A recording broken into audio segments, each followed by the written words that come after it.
नमस्कार, आर्य न्यूज देख रहे हैं आप। मैं हूं आपके साथ पल्लवी सिंह। उत्तर प्रदेश बुलेटिन की शुरुआत करेंगे अहम खबरों के साथ। सीएम योगी आदित्यनाथ ने 10 लाख से अधिक ग्रामीणों को 23 जून को उनके घरौनी प्रमाण पत्र सौंपे जाएंगे। यहां पर सीएम योगी सरकार ग्रामीणों को उनके आवास का मालिकाना हक दिलाने के प्रयास में तेजी के साथ जुटी हुई है।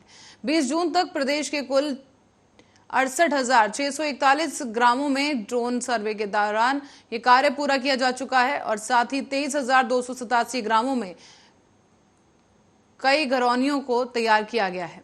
ग्रामीणों को घरौनियों के अभिलेख मिलने के बाद से ग्रामीण क्षेत्रों में संपत्ति संबंधी विवादों में अब कमी आएगी। बताया जा रहा है कि प्रदेश में 23 दिसंबर 2021 तक सरकार 5 चरणों में कुल 15,940 ग्रामों में कई घरौनियों को तैयार कर चुकी है और कईयों को वितरण किया जा चुका है।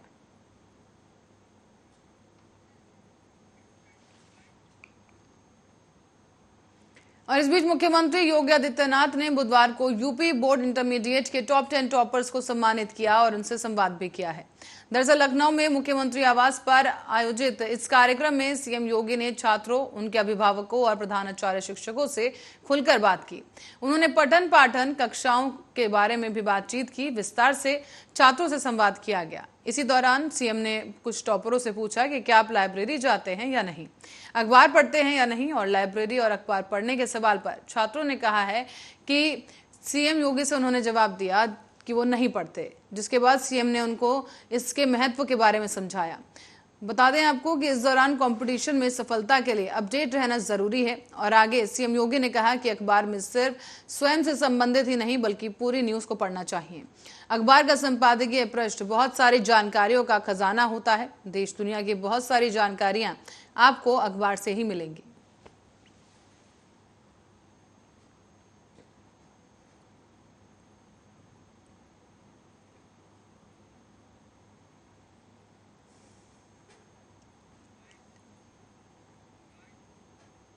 बढ़ते अगली खबर की ओर। उत्तर प्रदेश के आजमगढ़ में कल होने वाले उपचुनाव को लेकर लोकसभा उपचुनाव से पहले बहुजन समाजवादी पार्टी की मुखिया मायावती ने लोगों से मतदान में बढ़ चढ़कर भाग लेने की अपील की है।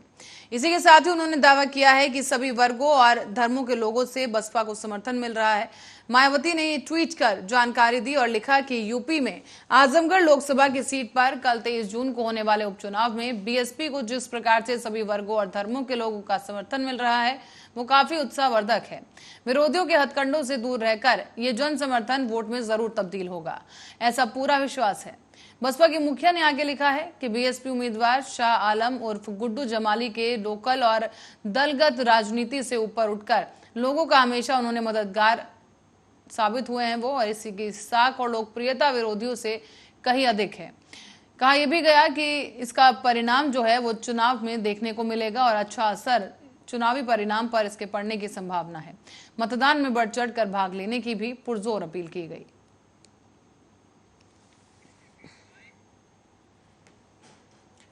खबर कानपुर से है, जहां पर एसआईटी की बड़ी कार्रवाई देखने को मिली है।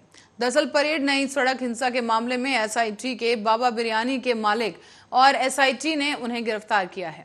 बताया जा रहा है कि सूत्रों के मुताबिक आरोपी ने हिंसा में फंडिंग की थी और इसी बीच आरत हयात जफर हाशमी मुख्तार बाबा से फंड जुटाता था। आरोपी पर कई क्रिमिनल केसेस पहले से भी दर्ज हैं। आपको ये भी बता दें कि कई संदिग्ध और की भी गिरफ्तारी की गई है। देखिए, अभी हमारी टीम ने मुख्तार बाबा को हिरासत में लिया है और हमें इस विवेचना के संदर्भ में उनसे ढेर सारी चीज़ें जाननी है, समझनी है। We have to cross examine him. तो कानून के हिसाब से, विधि के हिसाब से जो आवश्यक अग्रतर कार्यवाही है वो की जाएगी और न्यायालय जैसा हमें परामर्श देगी वैसा हम। और आज श्रम कल्याण बोर्ड की 88वीं बैठक हुई है और इसी दौरान उत्तर प्रदेश में 75 जिलों में श्रम कल्याण बोर्ड के अधिकारी नियुक्त किए जाएंगे। बता दें कि कारखानों में श्रमिकों की मृत्यु के कारण पर भी चर्चा हो रही है। साथ ही ये भी बताते चलें कि कहा जा रहा है कि 100 दिनों में जो काम किया गया है उसी तरह आने वाले दिनों में भी काम किया जाएगा। लाभार्थी की लाइन में जो अंतिम व्यक्ति खड़ा है उस तक लाभ पहुंचाने का प्रयास लगातार सरकार करेगी। श्रमिकों के बच्चों के लिए गणेश शंकर विद्यार्थी और अब्दुल कलाम योजना कर तहत कर उनको बेहतर शिक्षा देने का प्रयास सरकार का रहेगा। डॉक्टर एपीजे अब्दुल कलाम श्रमिक कल्याण शिक्षा योजना, उन सारी योजनाओं के हमने धनराशि भी बढ़ाने का काम किया है। जिसमें हम 7,500 दे रहे थे उसको हमने 15 किया, जिसको 15 दे रहे थे हमने उसको 25 किया, जिसको 10 दे रहे थे उसको 15 किया। वो हमने बढ़ाने का निर्णय लिया था पिछली बोर्ड की बैठक में। तो उसका भी क्रियान्वयन की स्थिति अभी हम हमारे सेक्रेटरी बोर्ड आ रहे हैं, तो इस पर भी हम लोग आज क्रियान्वयन के उसमें लाएंगे। डॉक्टर ए और अब खबर फतेहपुर से है, जहां पुलिस अधीक्षक द्वारा अवैध शराब और उसकी बिक्री के खिलाफ चलाए जा रहे अभियान के तहत आबकारी विभाग की टीम ने क्षेत्र के ग्राम बैंता में दबिश देकर बड़ी मात्रा में देशी शराब बनाने के उपकरण बरामद किए हैं। तो वहीं 16 लोगों के खिलाफ आबकारी एक्ट के तहत मुकदमा भी दर्ज किया गया और थाना प्रभारी निरीक्षक और आबकारी निरीक्षक की संयुक्त रूप से छापेमारी के दौरान भारी पुलिस बल और आबकारी टीम ने बघेवर थाना क्षेत्र के ग्राम बैंता में कंजरनेरा रोड पर दबिश दी और इस दौरान 1020 लीटर शराब बरामद की गई है। 31 बड़ी प्लास्टिक के ड्रमों में 23 क्विंटल लहन और 16 अदद देशी शराब बनाने के उपकरण भी बरामद किए गए। आपको बता दें कि बरामद किए गए लहन को मौके पर ही नष्ट कर दिया गया है और अवैध रूप से अपमिश्रित देशी शराब बनाने वाले और बेचने वाले 16 लोगों के खिलाफ आबकारी एक्ट के तहत मुकदमा पंजीकृत किया गया।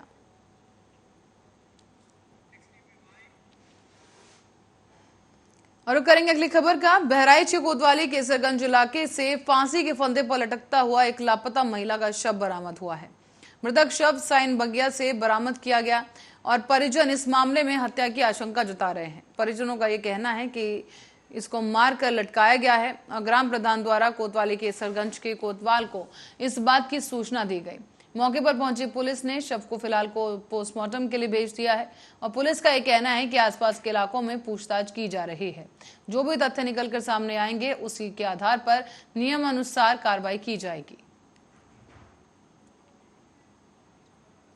ये सर अभी सुबह हमको वही करीब 7:30 बजे हमको खबर चली कि यहाँ जो है फांसी लगा लिया इसने जी। तो हम फौरन आए, हमने जो है तुरंत थाने में इतला किया है जी बड़े साहब को। फिर उन्होंने सिपाही भेजा है और हम लोग अपने साथ में खड़े होकर के उसके लाश को उतरवाए हैं। उतरवा करके फिर अभी दरोगा जी आ रहे हैं, फिर अभी देखभाल करके और जो भी होगा पंचनामा किया जाएगा या जो भी है पोस्टमार्टम वगैरह जो तो बात के विषय है। ये सर अभी सुबह हमको वही करीब 7:30 बजे हमको और मेरी बहन है और उसको कल कोई मार के पेड़ में लटका दिया है। क्या नाम था मृतक का? सबीना। उम्र कितना वर्ष है? 45 साल। किस गांव के निवासी हैं? वो कोहली बगिया सैन बगिया। थाना क्या लगता है? कैसरगंज। और मेरी बहन है और उसको कल कोई मार के पेड़ में लटका दिया है। क्या नाम था मृतक का? सबीना। उम्र कितना वर्ष है? 45 साल। किस गांव के निवासी हैं? वो ये मारे से मजी है, जात भी आपकी छोड़ा गवा है और 2-3 जगह छोटे हैं। कौन है मृतक आपके? मेरी बिटिया है। लड़की है आपके? क्या नाम है लड़की का? सबीना। उम्र कितना होगा? 45। किस गांव के निवासी हैं? तो वहीं उप मुख्यमंत्री का स्वागत करते हुए प्रदेश अध्यक्ष डॉक्टर आरजे सिंह चौहान ने एसोसिएशन के माध्यम से किए जा रहे कार्यों का विस्तृत उल्लेख किया है। साथ ही साथ एसोसिएशन को राष्ट्रीय स्तर पर गठन करने का प्रस्ताव भी रखा गया, जिसे उत्तर प्रदेश के साथ साथ अन्य प्रदेशों के आए हुए प्रबंधकों ने करतल ध्वनि के साथ स्वीकृति प्रदान की। आपको बता दें कि उक्त राष्ट्रीय एसोसिएशन का नामांकन अखिल भारतीय एनेडेड विश्वविद्यालय महाविद्यालय एसोसिएशन टी रखा गया है। इसी के लिए सर्वसम्मति से उत्तर प्रदेश के अध्यक्ष डॉक्टर आरजे सिंह चौहान को राष्ट्रीय अध्यक्ष घोषित किया गया। साथ ही राष्ट्रीय संगठन के द्वारा यह निर्णय लिया गया है कि बालक यशवर्धन सिंह की इच्छा अनुसार सर्वश्रेष्ठ शिक्षण संस्था में उच्च शिक्षा के अध्ययन के लिए राज्य सरकार के साथ राष्ट्रीय संगठन मिलकर हर प्रकार से आर्थिक सहयोग करने का वचन देता है। इससे इस राष्ट्रीय धरोहर को विश्व पटल पर एक नई पहचान मिल सके और भारत के यशस्वी प्रधानमंत्री नरेंद्र मोदी के सपने को भारत नाम से रोशन किया जा सके। कार्यक्रम उत्तर प्रदेश के इतिहास में पहली बार आयोजित किया गया है, जिसमें शासन और प्रबंधन एक साथ बैठे और आमने सामने बैठकर विचार विमर्श किया गया। इसी बीच प्रदेश में अभिनव प्रयोग शुरू किया गया है और इसी कार्यक्रम का सफल संचालन प्रदेश संगठन महासचिव डॉक्टर विवेक तांगड़ी ने किया है। इस कार्यक्रम के अंत में प्रदेश अध्यक्ष डॉक्टर RJ सिंह चौहान ने धन्यवाद भी किया।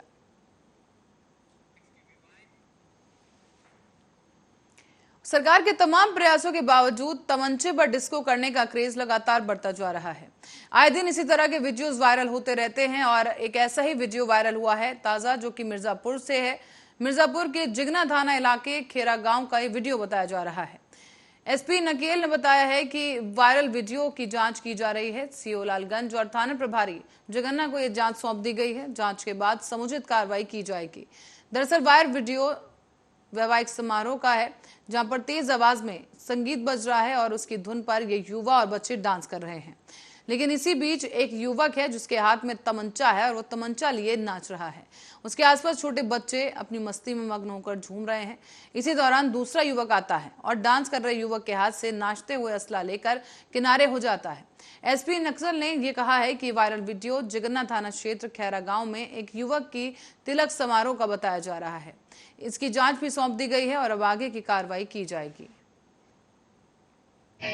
एक जो वीडियो वायरल हुआ है वो प्रथम जानकारी में पता लगा है कि वो थाना जिगना स्थित खैरा गांव का है, जिसमें विजय विक्रम शर्मा सन ऑफ मुन्नालाल शर्मा का तिलक था, जो कि दिनांक 6/5/2022 को था। उसी में कुछ बच्चे हैं और एक व्यक्ति जो छोटा असला जैसी चीज़ लेके डांस कर रहा था। तो उसके संबंध में CO लालगंज और SO जिगना द्वारा जांच की जा रही है। जो भी तथ्य सामने आएंगे उसी के आधार पर आगे। और इस बीच मामूली कहासुनी के चलते दूल्हा दुल्हन थाने पहुंच गए हैं। इसी के बाद से इलाके में ये शादी चर्चा का विषय बन गई। दरअसल शहर मीरा होटल में दोनों की शादी हो रही थी। हंसी खुशी शादी का इस समारोह चल रहा था, लेकिन रायबरेली में इस शादी की चर्चा अब पूरे इलाके में हो रही है।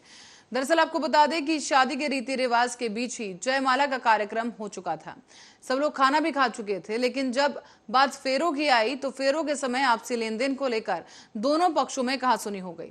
दोनों पक्षों की कहासुनी इतनी ज्यादा बढ़ गई कि पुलिस को सूचना देनी पड़ी और सूचना पर पहुंची पुलिस ने दोनों पक्षों के साथ साथ दूल्हा और दुल्हन को भी थाने ले जाकर बिठा दिया।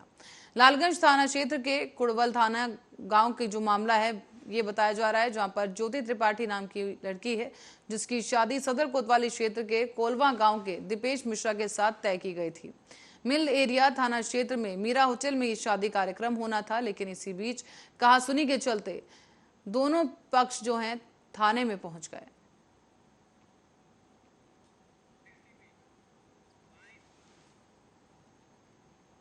और यूपी के बाराबंकी से खबर सामने आ रही है, जहां जिले में रिश्तों को कलंकित करने का सनसनीखेज मामला सामने आया। यहां भाभी से अवैध संबंधों के चक्कर में एक शख्स ने अपने ही सगे भाई की जान ले ली। हैरानी की बात यह रही कि भाई की हत्या के बाद भी ये शख्स दूसरे पर हत्या का आरोप मढ़ने की कोशिश करता रहा। लेकिन जब स्वाट और सर्विलांस टीम बारीकी से पूछताछ करने पहुंची और थाना बड्डूपुर पुलिस ने मिलकर इस हत्याकांड को लेकर जब जांच की तो इस हत्याकांड का खुलासा किया गया। और ये सुनकर हर कोई सन्न था, क्योंकि पुलिस ने इस मामले में आरोपी को गिरफ्तार कर कत्ल में इस्तेमाल किया गया हथियार भी बरामद कर लिया है। पुलिस के मुताबिक सीतापुर के थाना महमूदाबाद के अंतर्गत फतेहपुरवा के मजरे सिद्दीपुर निवासी उत्तम कुमार रावत ने थाने में तहरीर दी कि 15 जून को उनका बड़ा बेटा जयकरण छोटे भाई विशाल को छोड़ने के लिए बड्डूपुर गया था, जिसके बाद से उसकी किसी को खबर नहीं है। इसी मामले में अज्ञात शख्स के खिलाफ मामला दर्ज किया गया, क्योंकि शव मिला है जिसकी गला रेतकर हत्या कर दी गई। पुलिस ने इस मामले में हत्या का मामला दर्ज कर लिया और इसकी जांच शुरू की। डिजिटल डेटा एनालिसिस और मैनुअल इंटेलिजेंस के आधार पर साक्ष्य मिले, जिसे देखकर पुलिस भी सन्न रह गई और आखिरकार आरोपी को हथियार समेत गिरफ्तार किया गया।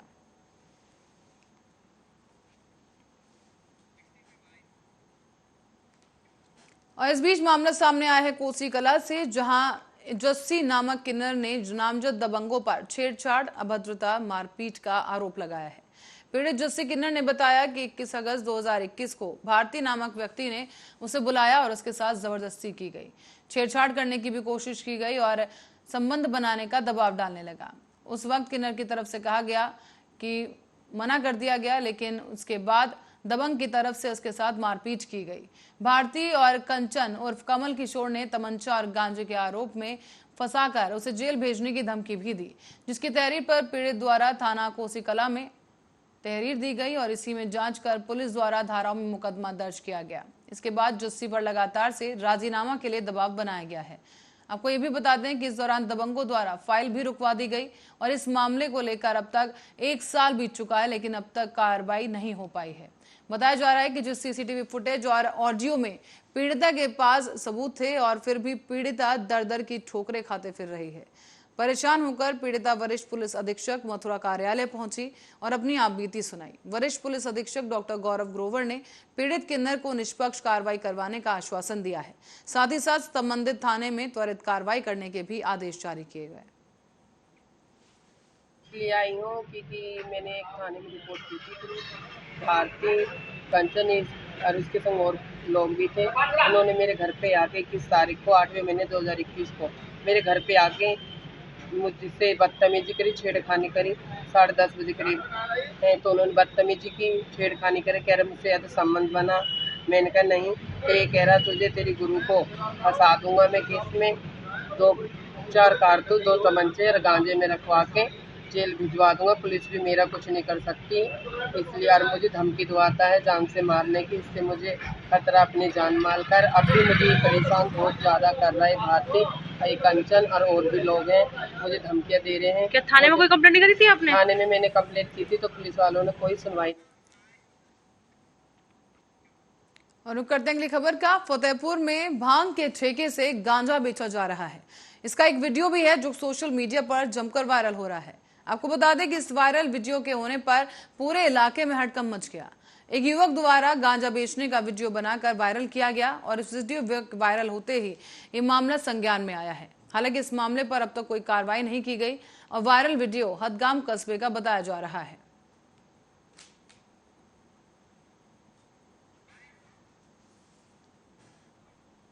और यूपी प्रदेश में बारिश होते ही डेंगू एक बार फिर से पैर पसार सकता है। यहाँ आशंका जताई जा रही है स्वास्थ्य विभाग के द्वारा कि जो सर्वे किया गया है उसमें यह आशंका पुख्ता हो चुकी है, क्योंकि सर्वे में यह पता चला है कि एडीज मच्छर के अंडे 40 डिग्री से अधिक के तापमान में भी नष्ट नहीं हुए। परिस्थितियां अनुकूल होते ही इन अंडों से डेंगू के मच्छर पैदा होंगे और इसी को लेकर अब स्वास्थ्य विभाग अलर्ट हो गया है।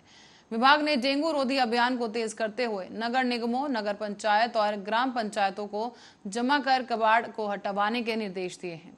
प्रदेश में पिछले साल जनवरी से लेकर जून तक सिर्फ 140 डेंगू के मरीज ही मिले थे, लेकिन बारिश होते ही इन मरीजों की संख्या में बेतहाशा वृद्धि हुई। बीते साल नवंबर तक डेंगू मरीजों की संख्या 27,109 तक पहुंच गई। यही नहीं बल्कि करीब 60% मरीजों में डेंगू के D2 वेरिएंट मिले और इस साल भी जनवरी से लेकर अब तक 127 मरीज मिल चुके हैं। इसी को देखते हुए अब वेक्टर बॉर्न डिजीज विभाग की टीम ने मई से सक्रियता दिखानी शुरू कर दी है। हर जिले में सर्विलांस टीम के विभिन्न स्थानों पर जमा कबाड़ के सैंपल की जांच कराई गई। इनमें से कई जगह पर डेंगू के अंडे मिले हैं और इसी दौरान ये अंडे इस समय चल रहे 40 डिग्री से अधिक के तापमान के बाद भी नष्ट नहीं हुए। इन अंडों को जब पानी में रखा गया तो हैचिंग से लार्वा और फिर एडीज मच्छर बन गया। इसी बीच विभाग के द्वारा खतरा मान लिया गया है इसे और सभी जिलों में निरंतर अभियान चलाने का फैसला लिया गया।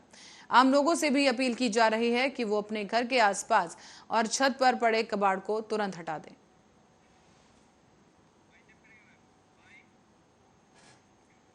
और इसी खबर के साथ ही बुलेटिन में फिलहाल के लिए इतना ही। बने रहे हमारे साथ, देखते रहे आर्या न्यूज।